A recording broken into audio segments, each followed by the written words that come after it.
Okay, okay, okay. अच्छा, so normally first जानिए कि एडम्स कौन थे, ठीक है? हम बोल सकते हैं कि एडम्स बहुत ही, हम अगर हिंदी में थोड़ा-सा बोले कि एडम्स कौन थे, तो वहाँ पे मेंशन है कि एडम्स बहुत अच्छे एक धार्मिक इंसान थे। तो धार्मिक इंसान को आप तो जानते हैं, ऑल ब्रिटिशर्स जितने भी थे वो क्रिश्चियनिटी के अकॉर्डिंग ही चले हैं, दैट इज़ क्रिश्चियनिटी को मानते थे। हमारे कल्चर में जैसे हिंदुइज़्म है या फिर इस्लामिक धर्म है, तो उतना तो उनका नहीं था, वो क्रिश्चियनिटी को फॉलो करते थे। तो उसके अकॉर्डिंग यहाँ पे मेंशन किया गया है कि ये कौन थे, एक क्रिश्चियन प्रेस्ट थे।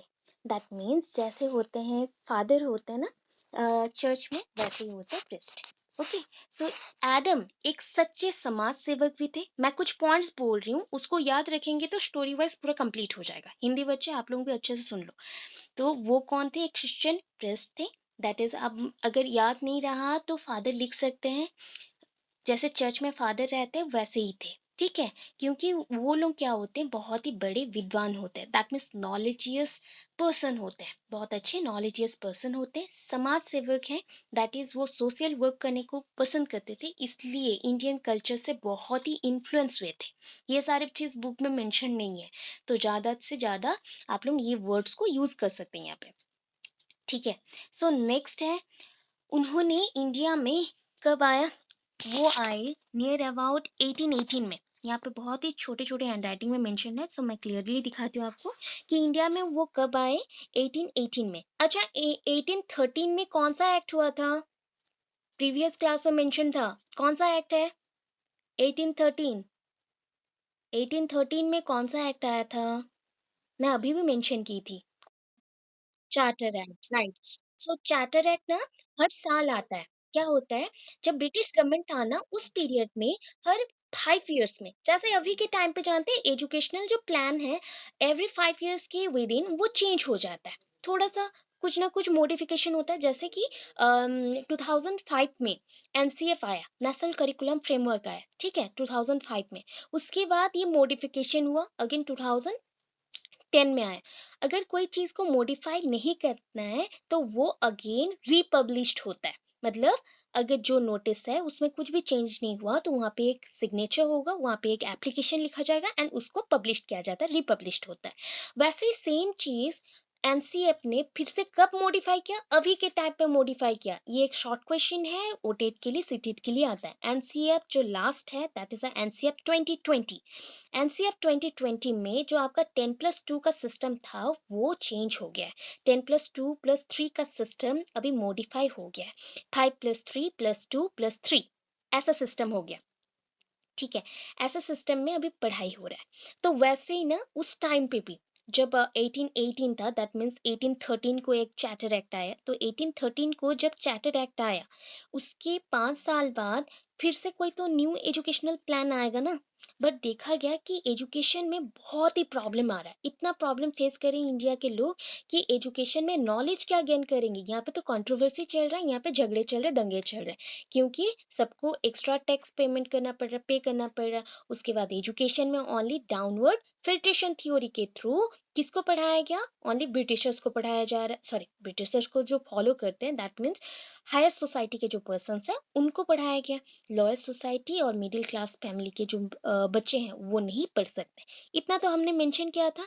अभी ना उसके अकॉर्डिंग उसी टाइम पीरियड में 5 साल के अंदर देखिए, 1813 में आया तो उसी 5 साल के अंदर कौन आया? 1818 में हमारे विलियम एडम, विलियम एडम, इसको ओनली हम एडम बोलते हैं बट उनका पूरा नाम है विलियम एडम। अगर आप कंफ्यूज हो रहे हो तो आप कैसे लिख सकते हो, W.एडम, W.एडम। सो W.एडम के बाद आप मेंशन करोगे, कंटिन्यू करोगे। So William Adam came to India in 1818, 1818 में आ गए।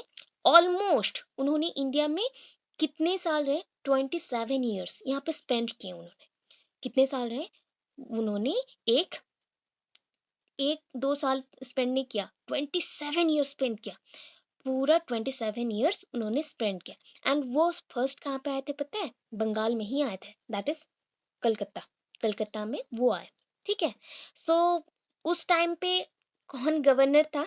Governor again general Lord William Bentinck, William Bentinck, ठीक है? ये विलियम बेंटिक उस टाइम पे चाहते थे कि और भी कुछ हम क्या करें, सर्वे करें। मैं अगर एडम हूँ तो मैं मुझे लाया गया कि आप कुछ कल्चरल बेसिस पे वेस्टर्न कल्चर को इंडियन कल्चर के साथ मिक्स करिए। बेंटिक का ये थॉट था। तो उस थॉट के लिए कौन आए? हमारे विलियम एडम आए। तो विलियम एडम किसके थ्रू आए? विलियम बेंटिक के थ्रू, जो कि उस टाइम पे, उस पीरियड में, जिसको हम बोलते हैं उस पीरियड को अभी क्या बोलेंगे, तत्कालीन, तत्कालीन गवर्नर जनरल थे। Governor general Lord William Bentinck. अभी वो चाहते थे शिक्षा में, दैट मीन्स एजुकेशन में, सब कुछ को करेक्ट करें। दैट मीन्स जो भी फॉल्टी एक्टिविटीज चल रहे, जो भी छोटे छोटे गलतियां चल रही है, उसको हम क्या करें, सुधारें। तो ये काम किसको सौंपा गया? दैट मीन्स हमने किसको असाइन किया कि तुम इस चीज को पूरा चेक करो, सर्वे करो? दैट इज एडम्स को। हमने विलियम एडम्स को यहाँ पे सर्वे करने के लिए लाया। ठीक है? उन्होंने क्या किया? He was greatly impressed by Indian views of gods. वो एक नॉर्मली क्रिश्चियन प्रेस थे, तो वो बहुत ही ज़्यादा इन्फ्लुएंस होते थे भगवान से, कल्चर से। सो इंडिया में देखिए इतने सारे भगवान हैं, इतने सारे टाइप्स के भगवान हैं, क्योंकि उन्होंने टाइप्स इसलिए मेंशन किया कि एक चीज़ होता है ना, मुझे शक्ति चाहिए तो मैं कहाँ जाऊँगी? हनुमान जी को पूजा करूँगी।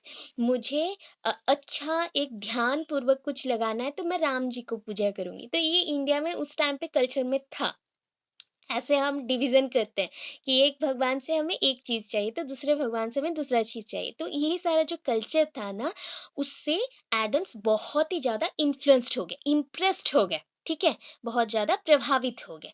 तो उसके फलस्वरूप उन्होंने क्या किया, यहाँ पे बहुत सालों तक रहा एंड एजुकेशन सिस्टम को प्रॉपर्ली वॉच किया, देखा कि क्या हो रहा है एक्चुअली। एंड इसी दौरान और कौन आ गए? हमारे वुड डिस्पैच भी आ गए। एंड उसी टाइम पीरियड में ना, पहला चार्टर एक्ट तो कुछ कुछ पॉइंट में गलत निकला, उसमें तो कंट्रोवर्सी हो गया। हमने उसको क्या किया, हिंदी में बोलते हैं एक वर्ड, खारिज। हमने उसको मना कर दिया, बैन कर दिया, या फिर उसको हमने प्रोटेस्ट किया कि ये नहीं चलेगा, जस्ट वो खत्म। वेंटिक ने उसको हटा दिया। तो उसके बदले एक तो कोई एक्ट आएगा ना, जो कि एजुकेशन सिस्टम को प्रॉपरली चलाए। तो उस टाइम पे कौन आया पता है? हम पढ़े थे जो, जिनको पढ़े हमने अभी कुछ टाइम पहले या फिर प्रीवियस क्लास में, लॉर्ड मैकले। मैकले ने, हाँ, गुड, मैकले आए। तो मैकले ने अभी पूरा कंसेप्ट दिया अपना। बट यहाँ पे एडम्स ने देखा कि ये तो इंडिया के बारे में कुछ सोच ही नहीं रहे हैं। तो इतना चीज जो हुआ कि भारतीय जो शिक्षा है, that means Indian education system को अगर मॉडिफाई नहीं करेंगे तो इंडिया के लोग आगे कैसे बढ़ेंगे? कैसे बढ़ेंगे? उनका उन्नति होगा, दैट मीन्स उनका प्रॉफिट मिलेगा, या फिर उनका डेवलपमेंट हो सकता है, प्रोसीड करेंगे वो। तो ये इतिहास है, हिस्ट्री है। हिस्ट्रिकल बैकग्राउंड को भी उन्होंने चेक किया कि हमारे जो राजा महाराजा थे, दैट मीन्स जो किंग थे, या फिर हम जिनको भगवान जैसे भी पूछते थे, दैट इज लॉर्ड बोलते थे, उनको भगवान बोलते थे, गॉड के हिसाब से भी हम राजाओं को देखते थे। तो उनका एजुकेशन कितना है? तो उन्होंने नोटिस किया कि उनका भी एजुकेशन बहुत कम है। तो इंडिया में क्या करना चाहिए? एजुकेशन को पहले तो मॉडिफाई करो, चेंज करना है। So that Adam was appointed by Lord William Bentinck, जो कि उस टाइम में कौन थे? Governor General of India, to survey the system of state, that is called equation. हमने यहाँ पे इक्वेशन मेंशन किया, state equation. That means West Bengal में क्या चल रहा था, West Bengal, that is the Bengal मैंने मेंशन किया है। तो पहले क्या किया ना, वो जैसे ही एंट्री किए, तो आपको पहले पता है कि अंग बंग कलिंग एक साथ था, ठीक है? अभी उड़ीसा को आप सेपरेट कर दो थोड़ा। हम क्या करेंगे, पहला तो उन्होंने चेक किया कि ये जो इक्वेशन चल रहा है, एजुकेशन इक्वेशन, किसने दिया? मैकले ने दिया। तो वो, उसका जो इन्फ्लुएंस है, उसका जो प्रभाव है बंगाल में एंड बिहार में, मतलब बंगाल में और बिहार में कैसा पड़ा है, कैसा चल रहा है, एजुकेशन, शिक्षा कैसे ले रहे हैं बच्चे। क्योंकि आप जानते हो अभी तक बिहार में एजुकेशन सिस्टम बहुत ही वीक है, ठीक है? सो बंगाल में थोड़ा सा इम्प्रूव हुआ है, बट बंगाल के तौर पे अगर देखा जाए in comparison to Bengal, Bihar में बहुत वीक है। बट उस टाइम पे सोचो तो और कितना वीक होगा, दोनों ही वीक में है अभी। इसलिए सर्वे किया गया, एडम्स ने सर्वे किया। अब इस सर्वे के दौरान, सो दैट एडम सजेस्टेड, एडम ने क्या किया? 3 रिपोर्ट सजेस्ट किया। 3 रिपोर्ट सजेस्ट किया। किसको सजेस्ट किया? गवर्नर जनरल विलियम बेंटिक को, मतलब ब्रिटिश गवर्नमेंट को। सो ये 3 रिपोर्ट किसके अकॉर्डिंग था? हमारे जो अकॉर्डिंग टू सर्वे, जो उन्होंने सर्वे किया था उसके अकॉर्डिंग था। सो यहाँ पे मेंशन किया गया कि ये सर्वे किस-किस के लिए होगा। अभी देखिए, मैं यहाँ पे ना मेंशन की हूँ शॉर्टली पहले। आपको अगर किसी में शॉर्ट क्वेश्चन के तौर पे रिमेंबर करना है तो ये 3 पॉइंट पहले तो याद रख लीजिए। उसके बाद ए वन बाय वन हम उसको इलैबोरेट करेंगे, ठीक है? पूरा एक्सपांड करके लिखें। तो पहला चीज़, first, it was a digest of earlier reports. ये क्या है? अच्छा, कोई एक जगह को आपको सर्वे करने के लिए बोला गया, तो आप पहले क्या करेंगे? पहला क्या करेंगे बताइए? आपको बोला गया आप राउरकेला को सर्वे कर लो, तो आप क्या करेंगे पहला? सोचिए, क्या कर सकते हैं हम लोग पहले?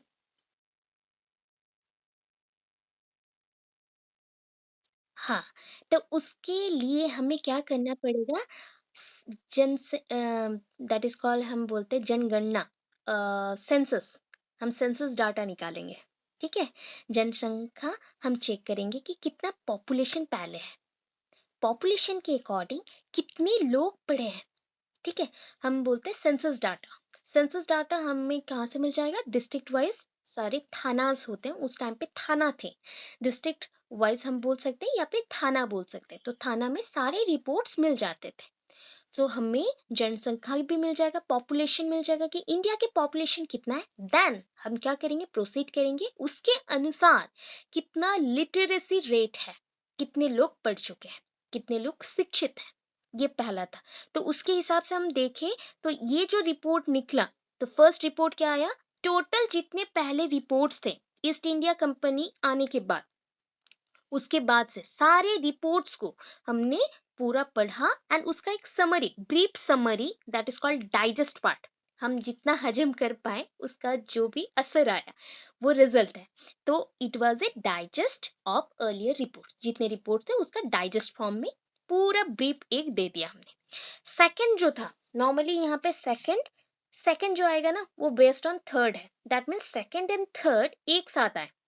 ये जो सेकेंड रिपोर्ट है, सेकेंड एंड थर्ड दोनों एक साथ ये रिपोर्ट आए, बट अलग अलग पॉइंट्स में आए, अलग अलग पॉइंट्स में आए, depend on different points. Okay, तो second based on third report and ultimately reform of indigenous schools.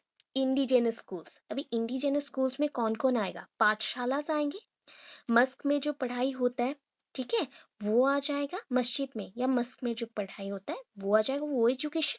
Trees के नीचे जो पढ़ाई किया जाता है या थिस्ट्रुप के नीचे जो पढ़ाया जाता है वो सारे पाठशाला के विद इन आ जाते हैं, ठीक है, वो एजुकेशन था। एंड ब्रिटिश गवर्नमेंट के कुछ कुछ स्कूल्स थे, तो इसको रिफॉर्म करना बहुत इम्पोर्टेंट है, जरूरी था। तो उसको अल्टीमेटली वो रिफॉर्म करना चाहते थे, इसलिए रिफॉर्म मीन्स फिर से बनाना। कैसे बनाएंगे? स्कूल तो बना हुआ है, तो उसके जो अंदर में चीज़ें हैं, दैट इज स्कूल का एनवायरनमेंट बनाना है, करिकुलम बनाना है। अगर एक कार्य होता है, एक काम होता है, तो उसके लिए जो नीति नियम है उसको बनाना है। कैसे पैसे को खर्च किया जाएगा उसके डेवलपमेंट के लिए, एंड स्पेशली लैंग्वेज क्या होगा, ठीक है, लैंग्वेज क्या होगा उसके ऊपर इन्होंने ध्यान दिया। तो यहाँ पे फर्स्ट रिपोर्ट पे आता है, पहला रिपोर्ट क्या है? So from the time of East India company, ठीक है, उस टाइम से देख रहे हैं हम लोग। From the time of East India Company education system has led to a good controversy with element of knowledge education for communication. हम कौन से पॉइंट पे दंगे में हैं? बोलिए। पहले के टाइम पे, अभी का टाइम तो हो गया, वो सेपरेट थिंग है। पहले के टाइम पे, बिफोर इंडिपेंडेंस, तो बिफोर इंडिपेंडेंस जो प्री इंडिपेंडेंस का पीरियड है, इसमें ना कंट्रोवर्सी सबसे ज़्यादा था कि ब्रिटिश एजुकेशन को हमने बहुत ज़्यादा ही एडप्ट किया, या फिर ब्रिटिश एजुकेशन को एडप्ट करने के लिए हमें बाउंड किया गया, हमें बाध्य किया गया कि आपको ये लेना पड़ेगा। तो उसको उसको हमने कैसे लिया? हमने एजुकेशन नॉलेज उसके थ्रू लिया, हमने ज्ञान लिया अपने शिक्षा के माध्यम से, और उसको यूज़ किया कम्युनिकेशन में। तो इसी पॉइंट पे कंट्रोवर्सी बहुत सारा था ईस्ट इंडिया के साथ इंडिया के लोगों का, कि लैंग्वेज को हम चेंज करना चाहते हैं बट वो बोलते नहीं चेंज करना है। यही था first point. Second point, this controversy are supported by native schools. जैसे कि ये जो कंट्रोवर्सी था ना, यहाँ पे दो ग्रुप बने कि नहीं, एक हो गया आपके ऑक्सीडेंटलिस्ट और एक हो गया आपका ओरिएंटलिस्ट, ओरिएंटलिस्ट एंड ऑक्सीडेंटलिस्ट। तो ये दो ग्रुप में जो नेटिव होंगे, दैट मीन्स हमारे गांव के आसपास या फिर हमारे एरिया के अंदर जो छोटे छोटे से पाठशालास होंगे, मेनली कहाँ पे, आपके बंगाल में या फिर कलकत्ता में, उस रीजन में, क्योंकि यहाँ से ही स्टार्ट हुआ था। तो वहाँ पे उन लोगों ने, कुछ स्कूल्स के टीचर्स ने उसको सपोर्ट किया, कुछ पेरेंट्स ने भी सपोर्ट किया, बिकॉज वो चाहते थे कि हमारे बच्चे नॉलेज गेन करें, ना कि इंग्लिश लैंग्वेज में माहिर होके वो बाहर चले जाए या फिर ब्रिटिश बाय ब्लड बन जाए, वो नहीं चाहते थे। तो यहाँ पे दो ग्रुप में ऐसे कंट्रोवर्सी चलता रहा। The general committee was expanded 1 rupee per mention, पर मेंशन, यहाँ पे ऐसी एन होगा, mention, that is probably 12 lakhs rupees per annum support. यहाँ पे कितने मेंशन है ये देखिए,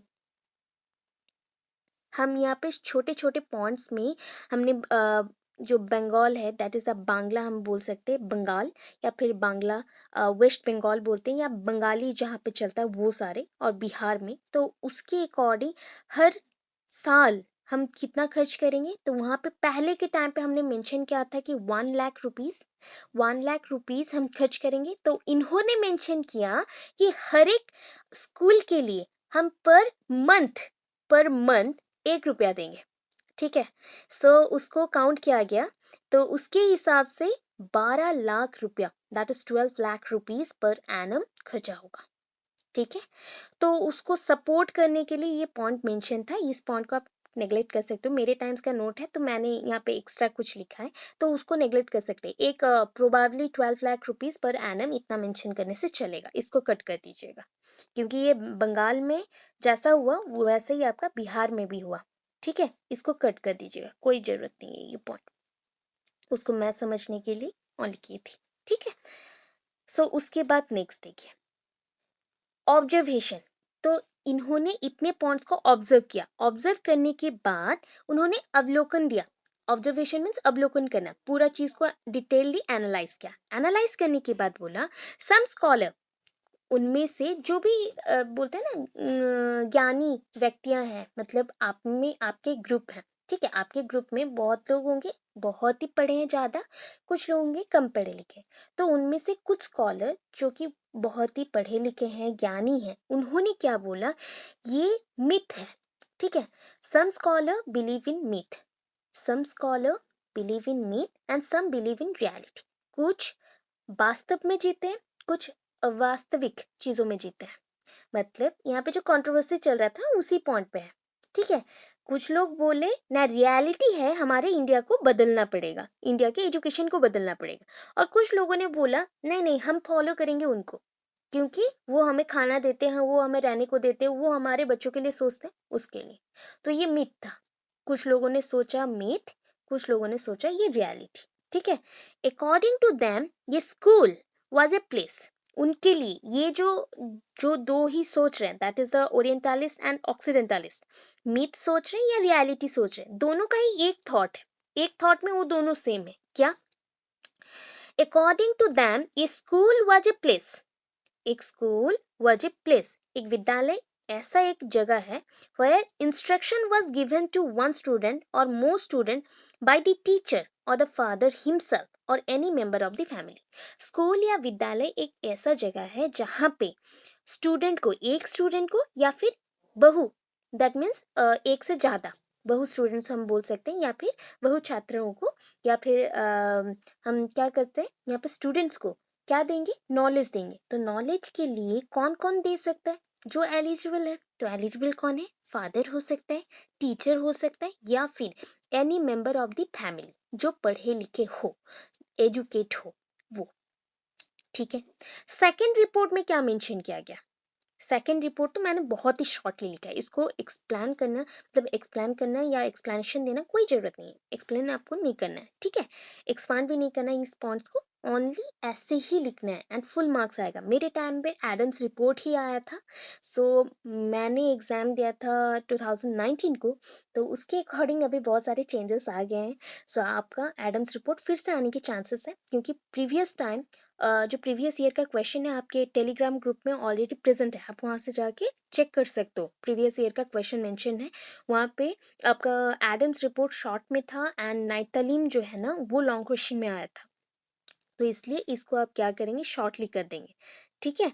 so second report 3 pages enough है। ये लॉन्ग क्वेश्चन आए कि शॉर्ट में आए, दोनों में लिखे फुल मार्क्स मिलेंगे। फुल मार्क्स, इनका फुल मार्क्स, आप लिटरेचर सब्जेक्ट है, एक बात याद रखो, लिटरेचर सब्जेक्ट में फुल मार्क्स कभी नहीं मिलते हैं, तो आपका फुल मार्क्स आपके हिसाब से कितना है, 12 या 14। ठीक है, उससे ज्यादा नहीं मिलेगा, क्योंकि एक एक शॉर्ट क्वेश्चन कितने मार्क्स के होते हैं, कितने मार्क के हैं? हाँ बोलिए।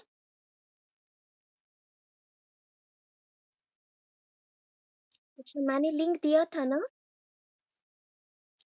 अच्छा, न्यू लिंक दिया था मैंने, ऑलरेडी सेंड किया था ग्रुप में। न्यू हो आप? अच्छा, मैं सेंड कर दूंगी, अगेन ग्रुप में सेंड कर दूंगी, ठीक है, कोई प्रॉब्लम नहीं। चल, so Adam's second report Adam's second report covered नालतोट थाना, एक प्लेस का नाम है। ये कौन सा डिस्ट्रिक्ट है देखिए, इन डिस्ट्रिक्ट राजशाही, राजशाही डिस्ट्रिक्ट का एक प्लेस का नाम है नालतोर थाना। ठीक है, उस टाइम पे ना छोटे छोटे थाना होते थे डिस्ट्रिक्ट के अंदर। सो राजशाही एक जगह है, वहाँ पे नालतोर थाना है। तो वहाँ पे उन्होंने, एडम्स का जो सेकंड रिपोर्ट था वहाँ पे था। एडम्स का जो फर्स्ट रिपोर्ट था उन्होंने Bengal and Bihar, that means आपका कलकत्ता और बिहार, ये दोनों में कवर्ड किया था। सेकंड रिपोर्ट में वो नालतोट थाना गए, एंड नालतोट थाना में विथ ये पॉपुलेशन ऑफ उन्होंने जो कवर किया ना, उसमें डाटा कितना मेंशन है देखिए, मुस्लिम्स कितने हैं, हिंदूज कितने हैं। ठीक है, ये आपको पूरा मेंशन करना है। 1,29,640, इतने ही है, पूरा एग्जैक्ट नंबर आपको लिखने हैं। आपके बुक में ना इतने ही मेंशन है, एग्जैक्ट नंबर लिखने हैं। अच्छा, आपके जो हिंदी बच्चे हो, आपको बता दूं, ये सेकंड रिपोर्ट में ना ये मेंशन नहीं है। ये जो आपका अमाउंट है, मुस्लिम्स का कितना पॉपुलेशन है एंड हिंदू का कितना पॉपुलेशन है, ओनली ये लाइन को आप थोड़ा सा वहाँ पे ऐड कर लीजिएगा। ठीक है, ऐड कर लीजिएगा। एंड ये जो दूसरी वाला रिपोर्ट हुआ था, दैट मीन्स सेकंड रिपोर्ट हुआ था, सेकंड रिपोर्ट 23 और 23 दिसंबर में हुआ था। 23 दिसंबर में हुआ था। ठीक है। हाँ बोलिए, हाँ बोलिए, फटाफट बोलिए, बोलो। हम्म।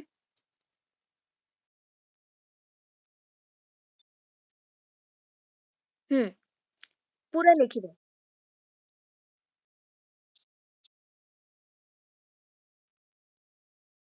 हाँ पूराटा लिखिବାର ଅଛି, ଠିକ ଅଛି, ପୁରାଟା ଲେଖିବେ। ବିକଜ ଆପଣଙ୍କୁ ମ୍ୟାକ୍ସିମମ୍ ଲେଖିବାର ଅଛି 3 ପେଜ୍, ଆଣ୍ଡ କେହି କେହି 4 ପେଜ୍ ବି ଲିଖନ୍ତି 4 ମାର୍क्स ପାଇଁ, କାହିଁକି ଆପଣଙ୍କୁ पेजेस मिलୁଛି 40 पेजेस। ऑल ओवर आप लोगों को मिलेगा 40 पेजेस, तो 40 पेजेस पूरा कंप्लीट करना है, सो दैट आपको लॉन्ग क्वेश्चन पूरा आपको लिखना है 6 से 7 पेज, एंड शॉर्ट क्वेश्चन उस अकॉर्डिंग अगर लिखे तो आपके पास रहेगा 3 3 पेज, मैक्सिमम 3 3 पेजेस आपको शॉर्ट क्वेश्चन लिखने हैं। हमारे टाइम में हमने 4 पेज भी शॉर्ट क्वेश्चन लिखा है, 4 मार्क के लिए हमने 4 पेज भी लिखा है। तो कुछ क्वेश्चंस होते हैं जो 4 पेज हो जाते हैं, कुछ क्वेश्चन का नहीं होता, तो क्वेश्चन के अकॉर्डिंग वो डिपेंड करता है। मैं बताऊंगी, एग्जाम से पहले सारा डिस्कशन होगा। ठीक है, अभी कंटिन्यू करते हैं। सो मुस्लिम का नंबर है यहाँ पे 129,640 एंड 65,656, पूरा एग्जैक्टली आपको लिखना है, याद रखना है, क्योंकि ये रिपोर्ट में है। हिंदूज हैं, इतने हिंदूज थे उस एरिया में। ठीक है। So there were 2 types of schools, उनके अकॉर्डिंग उन्होंने एक रिपोर्ट दिया कि यहाँ पे कितने टाइप के स्कूल्स हैं।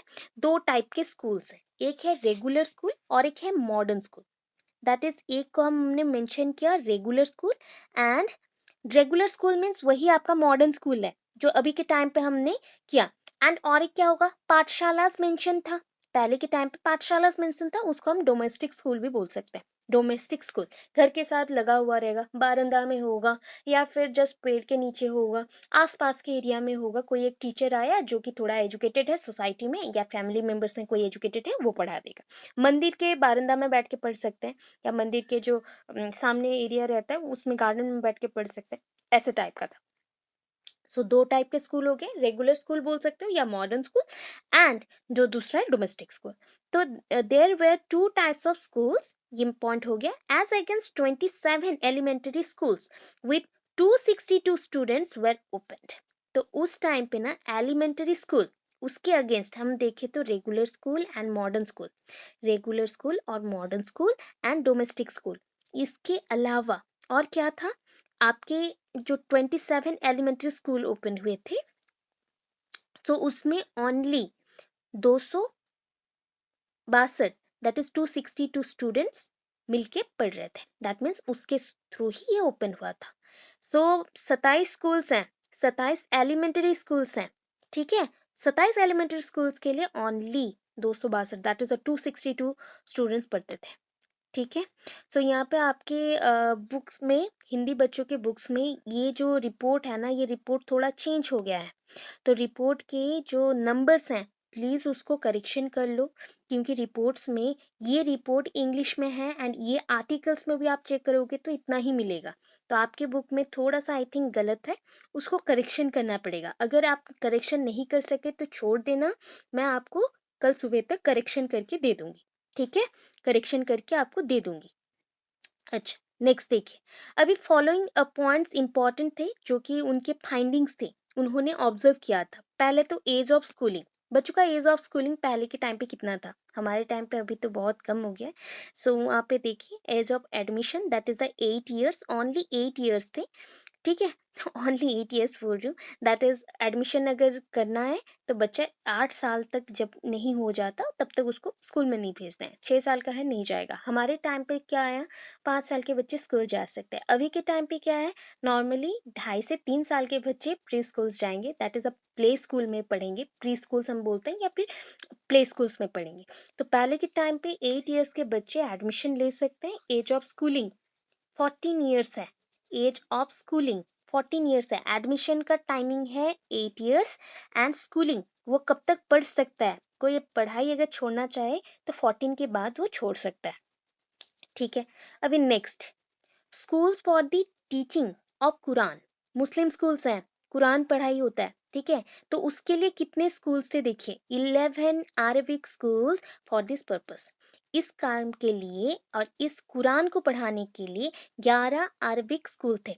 तो आप जिनको अरबिक स्कूल लिख सकते हैं या फिर उर्दू स्कूल्स भी लिख सकते हैं, बिकॉज वहाँ पे कुरान उर्दू या अरबिक में ही पढ़ाई होता था, ठीक है। अभी next, types of elementary schools, वहाँ पे जो टाइप्स ऑफ एलिमेंट्री स्कूल्स थे ना, वो कौन से थे, तो वहाँ पे कौन से जगह पे हम मेंशन है बताइए।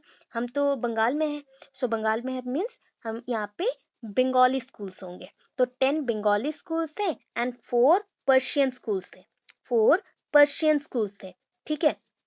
एंड नेक्स्ट आया average number of students in A school, पता है ये सारे जो स्कूल्स थे, ओनली कितने बच्चे जाते थे, 10-10 बच्चे पढ़ने जाते थे, मैक्सिमम 10 बच्चे जाते थे। ये इतने थोड़े रूम्स थे, एक एक रूम होगा या फिर बारंदा होगा, तो 10-12 बच्चे चले गए, हो गया, पढ़ाई होता था, 10 स्कूल जाते थे, 10 बच्चे स्कूल जाते थे एवरेज नंबर पे। अगर हम लोग 10 बंगाली स्कूल देख रहे हैं तो एवरेज में माना गया कि 10-10 बच्चे जा रहे हैं एक एक स्कूल को। अच्छा, एवरेज पे ऑफ द टीचर, टीचर को कितना रुपया दिया जाता था इस टाइम पे, देखिए कितना है, 5 से 8 रुपया per month, 5 to 8 rupees per month, इतना मिलता था। एंड उस टाइम पे इतना एनफ था।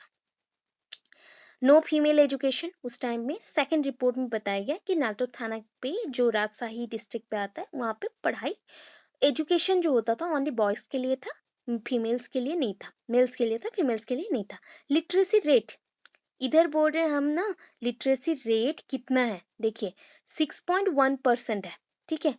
उसमें से मेंशन है कि फीमेल एजुकेशन नहीं हो रहा है, ठीक है। फिर भी मेंशन है ओनली 3% मेल पढ़े लिखे हैं, बाकी 3.1% रेस्ट हैं जो कि पढ़े लिखे हैं या फिर पढ़ने जाते हैं, बट स्कूल में नाम लिखा दिए हैं बट पढ़ने नहीं जाते हैं, ऐसा था। कुछ बच्चे खाना के लिए जाते थे, बट उस टाइम पे मिड डे मील स्कीम तो नहीं आया था, फिर भी गवर्नमेंट से कुछ कुछ जो डेवलपमेंट का पैसा देते थे वो ब्रिटिश गवर्नमेंट, उसी को वो लेके आते थे, पढ़ाई करने नहीं जाते थे। तो 3.1 ऐसे भी बच्चे थे, ओनली 3% बच्चे एजुकेशन करते थे, मेल बच्चे। आपके बुक में ये पॉइंट एक जगह पे गलत होगा, प्लीज़ करेक्शन कर देना, क्योंकि नो फीमेल एजुकेशन के बाद ही मेंशन है 3.1% फीमेल एजुकेटेड है, तो ये गलत है। वहाँ पे ओनली 3.1 रेस्ट जो मेल्स हैं वो एजुकेटेड नहीं है, इलिटरेट है, इतना मेंशन करना है। ठीक है, literacy rate all over population का 6.1% है, बट उसमें भी 3% प्रॉपरली एजुकेटेड है एंड 3.1% इलिटरेट है, बिकॉज वो उन्होंने नाम लिखा है, कभी कभी स्कूल जाते हैं बट प्रॉपरली वो एजुकेटेड नहीं है, तो इसको तो सेमी लिटरेट हम बोल नहीं सकते। तो आप लिख सकते हैं only 3.1 rest in different processes और डिफरेंट वर्क्स एक्टिविटीज में इन्वॉल्व है, इतना करके छोड़ दीजिएगा। अभी इंडिजिनस कॉलेज, उस टाइम पे number of indigenous college, that is I means I dot college मैंने यहाँ पे लिखा है ना, यहाँ पे आई डॉट कॉलेज है, that is the indigenous college. तो इंडिजिनस जो कॉलेज है, so there were 38 Sanskrit colleges with 397 student. इस टाइम पे कितने थे? 38 संस्कृत कॉलेज थे, 38 संस्कृत कॉलेज थे। उसमें से कितने लोग पढ़ते थे उसमें? दैट इज हमारे पूरे पॉपुलेशन से ओनली 397 स्टूडेंट्स पढ़ते थे इतने स्कूलों में, सॉरी इतने कॉलेजेस में, क्योंकि उस टाइम पे जो कोई भी स्कूल चला जाता था वो बहुत बड़ी बात था। ठीक है, अगर हम लोग स्कूल से ऊपर चले गए तो बहुत ही उनका नंबर कम जाता था कि हाँ ये बच्चे और भी बहुत ज़्यादा पढ़ लिए हैं और पढ़ाई का ज़रूरत नहीं है, तो कुछ कुछ बहुत कम लोग ही जाते थे हायर एजुकेशन के लिए कॉलेज को, अदरवाइज नहीं पढ़ते थे। अगर वो पढ़ते भी थे तो उनका संस्कृत लैंग्वेज में वो पढ़ाई करते थे। अभी फीस देखिए, फीस एंड फूड, अगर ये हॉस्टल्स हैं, क्योंकि ये इंडिजिनस जो कॉलेजेस होते हैं ना थोड़े दूर में होते थे, बच्चे जाते थे हॉस्टल्स में रहते थे, सो उनका जो फीस है, फूड लॉजिंग, उनका रहने का जो पूरा खर्चा है, खाने का खर्चा है, एजुकेशन का खर्चा था, ये सारा फ्री था, फ्री ऑफ कॉस्ट। गवर्नमेंट ने बोला था जो भी यूनिवर्सिटी लेवल और हायर स्टडीज़ के लिए जाएगा उनको फ्री मिलेगा, फ्री में सब कुछ मिलेगा, तो वो पढ़ते थे। अभी नेक्स्ट आया थर्ड रिपोर्ट। अभी थर्ड रिपोर्ट देखिए, so Adam's third report is divided into two parts. Again इन्होंने क्या किया, थ्री पार्ट्स में तो पहले डिवाइड किया अपने रिपोर्ट को, उसके बाद थर्ड रिपोर्ट को अगेन डिवाइड कर दिया टू पार्ट्स में, अगेन डिवाइड कर दिया टू पार्ट्स में, दो भाग में इसको भाग कर दिया, विभक्त कर दिया थर्ड रिपोर्ट को। तो थर्ड रिपोर्ट में क्या है देखिए, इसके फर्स्ट पार्ट में मेंशन है कि first part collected data form, कहाँ से कलेक्ट किया डाटा, जितने भी उनको क्या चाहिए थे कि ये सारा चीज़ उन्होंने देखा ऑब्जर्व किया, तो उनको इन्फॉर्मेशन चाहिए थे, तो इन्फॉर्मेशन उन्होंने कहाँ से कलेक्ट किया, कहाँ से लिया, उन्होंने 5 डिस्ट्रिक्ट से लिया। 5 डिस्ट्रिक्ट है, क्या क्या? मुर्शिदाबाद है, ठीक है, बीरभूम, बरदाव, साउथ बिहार, तिरहुत, TIRHUT, तिरहुत, ठीक है, मुर्शिदाबाद, बीरभूम, बरदाव, साउथ बिहार, तिरहुत, ठीक है। ये 5 डिस्ट्रिक्ट के ऊपर अभी हम एजुकेशन का सारा इंफॉर्मेशन लेंगे कि क्या एजुकेशन होता है, कैसा हुआ, क्यों नहीं हुआ, बच्चों में क्या प्रॉब्लम्स है, सब कुछ देखेंगे। अभी सेकंड जो पार्ट है ना, सेकंड जो पार्ट है इसी के ऊपर वो डिपेंड करता है। सेकंड पार्ट में एक्चुअली रिकमेंडेशंस आते हैं, इसलिए सेकंड पार्ट मेंशन नहीं है, बाद में मेंशन होगा। क्या हो गया, पहले तो हमने 3 रिपोर्ट बनाए एज ए मुझे जो गवर्नर जनरल ने दिया था वर्ड एज अ आदाम, और मैं आदाम के हिसाब से मैं क्या करूँगी, मैं एक पर्सन हूँ जो कि मैं एजुकेशन सिस्टम को थोड़ा सा मॉडिफाई करूँगी बाय ऑब्जर्वेशन, तो मैं ऑब्जर्वेशन के अकॉर्डिंग मेरे रिपोर्ट को पहले 3 पार्ट में डिवाइड कर दी।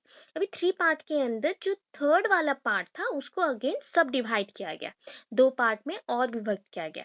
तो उसमें से एक पार्ट था जहाँ पे हमने क्या किया, 5 डिस्ट्रिक्ट के ऊपर हमने डाटा कलेक्ट किया, जो भी आप हमारा डाटा है या फिर आप डेटा बोलते हो, जो भी है इंफॉर्मेशंस को आप कलेक्ट करेंगे। उसके बाद जो सेकंड पार्ट बच गया ना, तो उस पार्ट को हम क्या करेंगे, लास्ट में रिकमेंडेशंस में लिखेंगे कि इतना सब मैंने देखा, उसका रिजल्ट मैं क्या चाहता हूँ, इसमें ये पॉइंट ऐड करना चाहता हूँ, ये होता है रिकमेंडेशन। ठीक है, सो यहाँ पे सेकंड रिपोर्ट में जो मेंशन था, यहाँ पे देखिए ये क्या था, आपका सेकंड रिपोर्ट था, तो इसको थोड़ा सा करेक्ट करिएगा। जो यहाँ पे फिर से मैंने सेकंड रिपोर्ट को फिर से भेज दिया, तो वहाँ पे देख के अच्छे से लिखना कि सेकंड रिपोर्ट 2 टाइम्स भेजा गया है, ठीक है, 2 टाइम्स भेजा गया है, तो करेक्शन कर देना। अगर समझ नहीं आया, कोई नहीं लिखोगे, तो मैं अगेन करेक्शन करके दूंगी, ठीक है। अच्छा, तो सेकंड पार्ट में क्या क्या गया, सेकंड पार्ट में जो मैंने बोला रिकमेंडेशंस दिए, तो यहाँ पे देखो क्या दिए हैं, provide proposal of Adams for reform education, that means उनके रिकमेंडेशन, उन्होंने एजुकेशन स्कीम बनाया कि ये सारे जो प्रॉब्लम थे उसके लिए मैंने योजना दिया कि ये योजना के द्वारा अगर हम चलेंगे तो एजुकेशन सिस्टम को हम चेंज कर सकते हैं। तो इन्होंने रिफॉर्म किया, इंडिया के जो एजुकेशन सिस्टम को रिफॉर्म करने के लिए योजना दिया। तो ये हमने डायग्रामेटिक थोड़ा सा यहाँ पे मेंशन कर दिया। इसके बाद देखिए इसका जो नेक्स्ट पॉइंट्स है उसमें क्या क्या है। Adam identified some points, just like Adam ने क्या किया, सेकंड में देखिएगा आइडेंटिफाइड किया था कुछ पॉइंट्स को, आइडेंटिफाइड करने के बाद हमने फिर से यहाँ पे पॉइंट वाइज क्लासिफिकेशन किया। क्या क्लासिफिकेशन किया देखिए, कितने कैटेगरीज में डाला, एडम्स ने वर्गीकरण किया, क्लासिफिकेशन मीन्स हिंदी में बोला जाता है वर्गीकरण, ठीक है, वर्गीकरण किया, विभक्त किया या वर्गीकरण किया, जो एजुकेशनल एजेंसीज हैं, जितने भी एजुकेशनल एजेंसीज हैं उसको 7 कैटेगरी में, 7 कैटेगरीज में, ठीक है। पहला देखिए हमने 7 पार्ट में तो डिवाइड कर दिया, तो पहला पार्ट क्या है, पहला पार्ट है types and agencies related to school, कितने टाइप के स्कूल बनेंगे, कितने टाइप के स्कूलों में पढ़ाई होता है, या फिर उन्हीं को ही हमने एजेंसीज बोला बिकॉज उसके थ्रू ही हमारा एजुकेशन सिस्टम थोड़ा आगे बढ़ा है। तो यहाँ पे कितने टाइप्स के उस टाइम पे स्कूल्स बने थे देखिए, इंडिजेनस एलिमेंटरी स्कूल, ठीक है, indigenous elementary school, indigenous means India के अंदर जो छोटे छोटे से स्कूल्स बने थे, पाठशालास थे, सबको कैसे हमने और भी डेवलप्ड किया, ठीक है, इंडिजिनस एलिमेंट्री स्कूल, उसको एलिमेंट्री स्कूल में कन्वर्ट किया। Then normal elementary school but not indigenous, मतलब जहाँ पे लैंग्वेज मीडियम ऑफ इंस्ट्रक्शन क्या होगा, इंग्लिश होगा, तो यहाँ पे इंडिजिनस नहीं मेंशन करेंगे बिकॉज ये एलिमेंट्री स्कूल है जहाँ पे इंग्लिश में पढ़ाई होता था। फिर और क्या पढ़ा था, domestic education, that is a domestic schools रहेंगे, एंड इंग्लिश स्कूल्स भी आएंगे, इंग्लिश स्कूल्स आएंगे जो प्रॉपर इंग्लिश स्कूल्स हैं।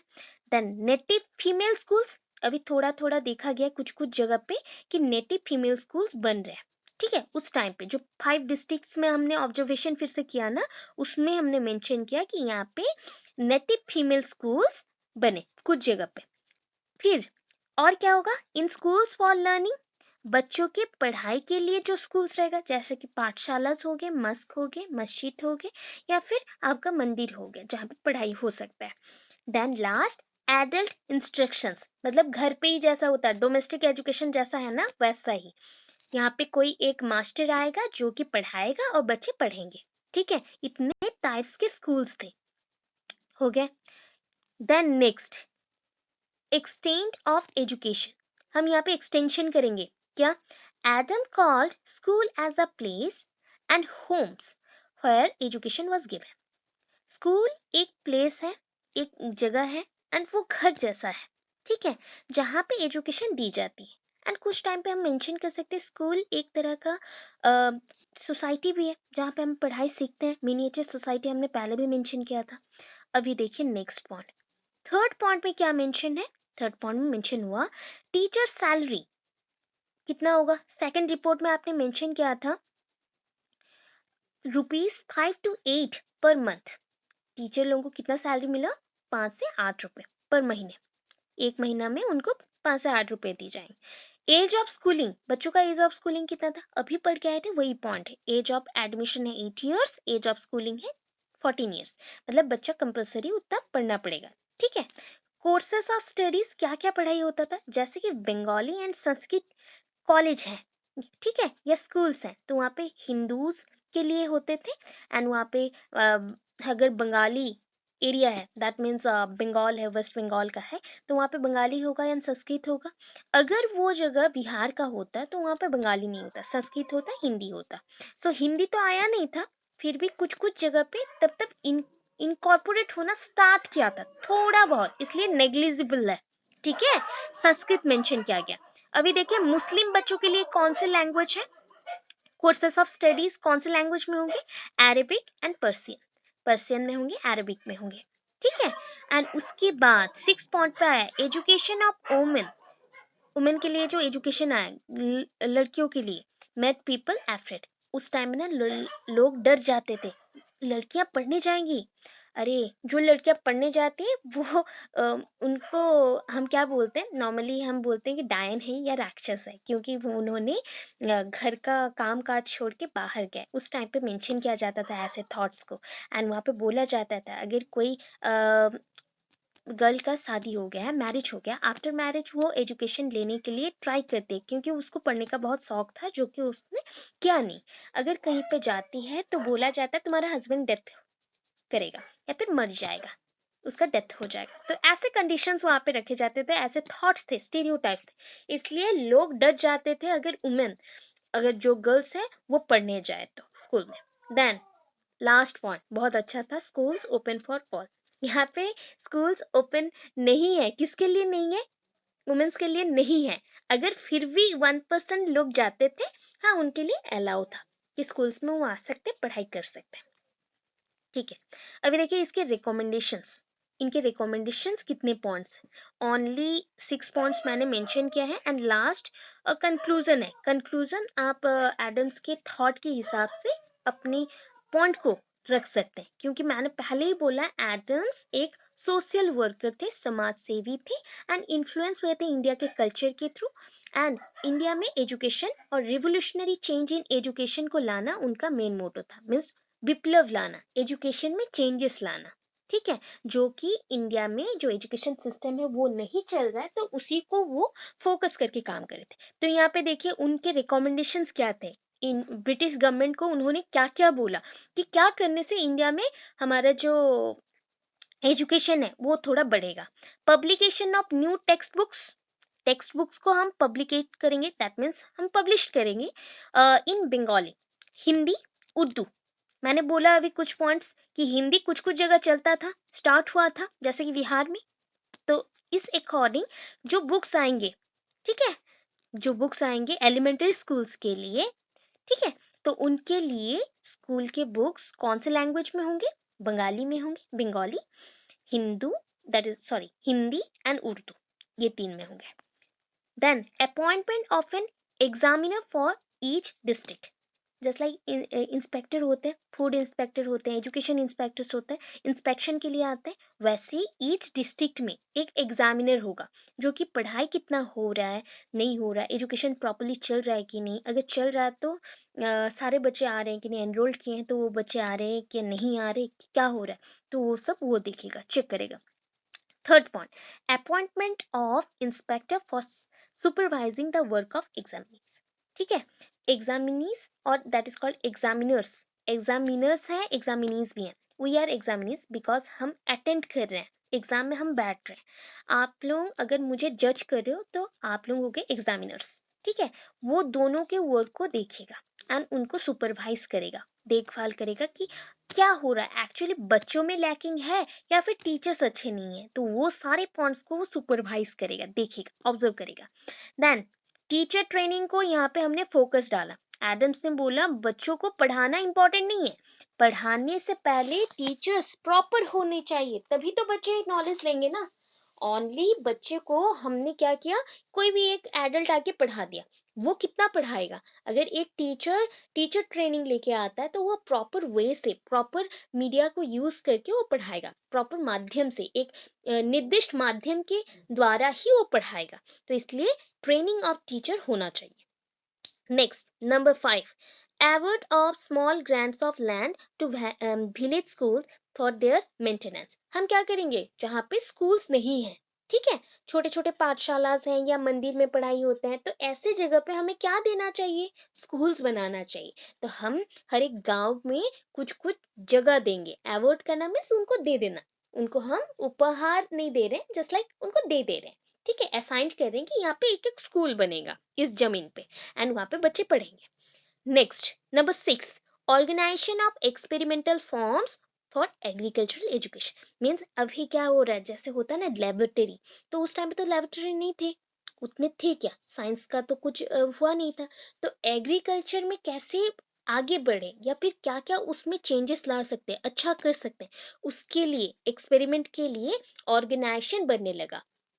कुछ लोगों का ऑर्गेनाइजेशन बनेगा, ग्रुप बनेगा, वो जाएँगे, घर-घर जाके लोगों को समझाएँगे कि एग्रीकल्चर में ऐसा यूज़ करें, ऐसा शिक्षा देना है एग्रीकल्चर के बारे में कि कैसे खेती करेंगे, कैसा फार्मिंग करेंगे, कैसे प्लांटेशन करेंगे, इरिगेशन करेंगे, उसमें पानी डालोगे एंड फर्टिलाइज़र को यूज़ करोगे तब अच्छा फसल मिलेगा। दैट इज़ अ हार्वेस्टिंग बहुत अच्छा होगा, क्रॉप्स अच्छे मिलेंगे। तो वो सब के लिए बनाना चाहिए।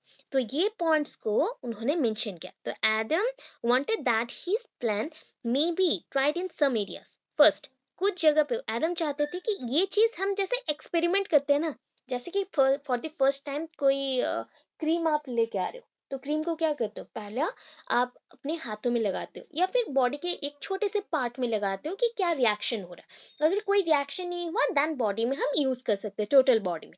वैसे ही उन्होंने क्या बोला, एजुकेशन सिस्टम को ड्रास्टिक चेंजेस नहीं देना है, एक साथ पूरा चेंज नहीं करना है, बदलाव नहीं लाना है। थोड़ा कुछ जगह पे, कुछ डिस्ट्रिक्ट पे हम पहले काम करते हैं, एरिया पे पहले काम करते हैं इस टाइप के एजुकेशन सिस्टम को लाके, देन अगर वो सही रहा, ठीक है, सो उसमें हम क्या करेंगे कि उसको और भी बढ़ावा देंगे, प्लस सारे एरिया में उसको अप्लाई करेंगे, यूज करेंगे। तो इस अकॉर्डिंग आप क्या जाने कि मैकले का जो कंसेप्ट था, उनका इमोशन कहाँ पे था, इंग्लिश लिटरेचर के साथ था, इंग्लिश के था, तो medium of instruction, sorry instructions आपका इंग्लिश था। बट इनका क्या था, ये गॉड को बहुत बिलीव करते थे, एक सोशल वर्कर थे, तो सोसाइटी के बारे में थिंक करते थे, अच्छे पर्सन थे ये। तो इन दोनों का पॉइंट ऑफ व्यू मैच नहीं किया, ठीक है। सो हम क्या बोलेंगे, his education plan was totally different from McClay with mass education. हमारे एडम क्या चाहते थे, मास एजुकेशन हो, इंडिया में जितने पॉपुलेशन है सबको एजुकेशन कंपलसरी मिले। सो इसको हम बोल सकते हैं कि ये हमारे लिए एक गोल्डन अपॉर्चुनिटी, सोने पे सुहागा जैसा होता है ना, वैसा टाइप का एक अपॉर्चुनिटी बना रहे थे एजुकेशन सिस्टम के लिए। बट क्या बोल सकते हैं, उसको भी लॉर्ड वेंटिक ने क्या कर दिया, जस्ट लाइक बैन कर दिया कि नहीं, ऐसा करने से हमारे पास उतने पैसे नहीं है, हम यूज़ नहीं कर सकते, लोगों को उतना नहीं देख सकते, उतना सपोर्ट कर दिया तो लोग हम पे चढ़ जाएंगे, वो एजुकेट हो गए तो हमारे लिए नहीं सोचेंगे, तो उसको थिंक करके इसको अलाउ नहीं किया गया। ठीक है, समझ आया, ये सुन लो।